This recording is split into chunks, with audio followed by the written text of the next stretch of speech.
Mengundang Rusia di acara G20 di Bali nanti pada November 2022 oleh pihak Indonesia ternyata membuat Amerika muring-muring marah terhadap Indonesia dan mengancam memboikot G20. Langkah Indonesia ini langkah strategis kah atau langkah blunder? Pentingkah Pak Jokowi sampai harus datang ke Amerika dalam lobby politik ASEAN Amerika kemarin juga melobi untuk G20? Atau sampai-sampai juga harus datang ke markas Elon Musk? Kita akan bahas lebih mendalam tentang keputusan tersebut. Narasi kali ini didukung oleh MillionaireRace.com. Millionaire Race adalah sebuah paket liburan kekinian berhadiah ratusan juta rupiah bagi para peserta yang menjalankan tantangan-tantangan yang diberikan. MillionaireRace.com adalah satu-satunya dan pertama yang mengemas traveling dengan experience vacation, education, tantangan budaya, dan trivia treasure hunt mencari harta karun. Semua event dirancang khusus untuk Anda mendapatkan pengalaman maksimum untuk terkenang selamanya. Pada bulan Juni 2022 ini, Millionaire Race adalah Explore Bromo, Batu, Malang. Kita kembali ke topik pembicaraan tentang G20. Diawali dengan sebuah fakta tentang perang di Ukraina,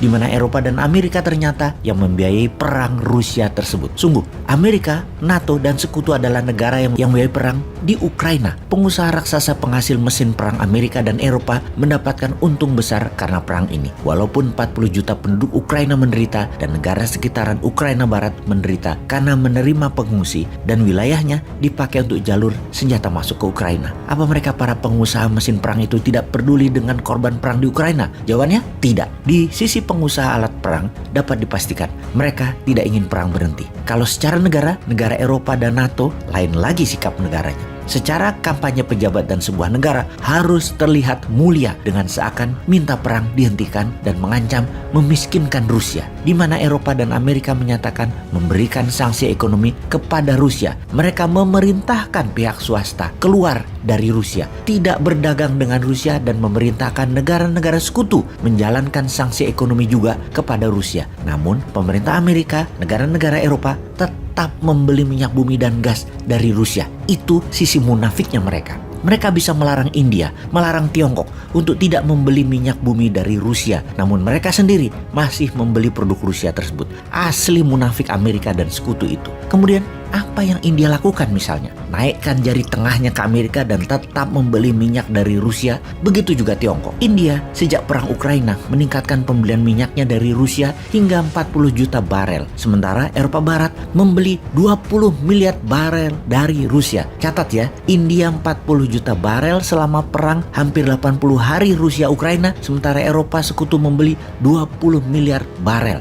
500 kali lebih banyak dari India. Eropa sekutu membeli minyak Rusianya. Nilai itu kurang lebih 20 billion dolar setiap bulannya oleh pihak barat selama 3 bulan ini. Eropa, Amerika sekali lagi tetap membeli minyak Rusia. Presiden Uni Eropa mengatakan kemudian, kalau benar-benar ingin menyudahi perang di Ukraina, hentikan semua pembelian minyak bumi dan gas Rusia oleh dunia. Rusia akan tidak punya dana lagi untuk menjalankan perangnya. Namun ternyata tidak mudah hal ini dilakukan. Saat ini terjadi pembicaraan tingkat tinggi di Brussel baru-baru ini bahwa dalam 6 bulan ke depan Uni Eropa berencana menghentikan pembelian minyak Rusia 100%. Yang pastinya hal ini kalau benar dijalankan akan membuat Rusia kering. Rencana tersebut akan dijalankan setelah G20 bulan November, yaitu di bulan Desember 2022 ini. Bayangkan, nunggu 6 bulan lagi. Jangan-jangan 6 bulan dari sekarang rakyat Ukraina sudah nggak tinggal di Ukraina lagi.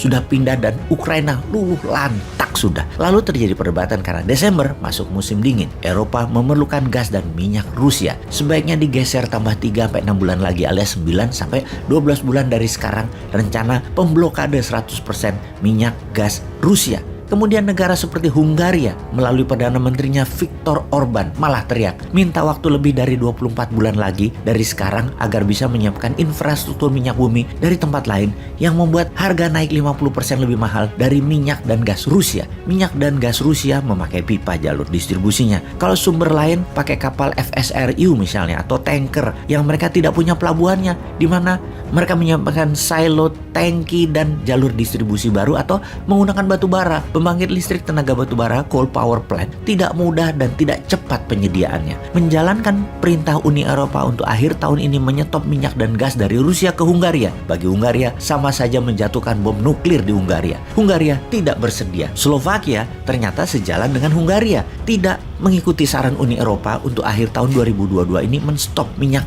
dan gas Rusia. Kenapa Hungaria dan Slovakia tidak setuju dan tetap akan membeli minyak dan gas Rusia? Karena masalah geografi. Hungaria dan Slovakia adalah landlocked country. Landlocked country adalah negara yang tidak punya laut, tidak punya seaport, tidak punya pelabuhan laut. Jadi Uni Eropa kalau mau menjalankan larangan membeli minyak Rusia, anggotanya akan mengalami painful decoupling. Satu lagi masalahnya, ada dua negara yang main mata dengan NATO untuk mereka diterima menjadi anggota NATO, yaitu Swedia dan Finlandia, di mana Amerika sangat mendukung keduanya untuk segera bergabung agar memberi tekanan politik ke Rusia. Di sisi Swedia dan Finlandia ada rasa takut diserang Rusia sebelum aplikasi lamaran mereka dikirim ke NATO. Dan ini memang pernyataan propaganda dari Rusia akan menyerang semua negara baru yang menjadi anggota NATO karena mengancam keamanan negara Rusia. NATO adalah nation threat-nya bagi Rusia. Jadi kembali ke pertanyaan di awal tentang marahnya Amerika kepada Indonesia karena mengundang Rusia di G20 November 2022.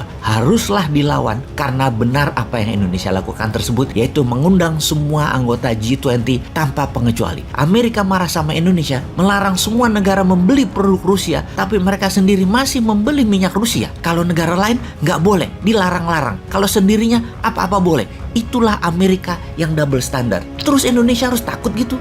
Jangan. Lawan. Tunjukkan kepemimpinan dunia Indonesia itu cinta damai. Tunjukkan Indonesia punya sikap. Hurra!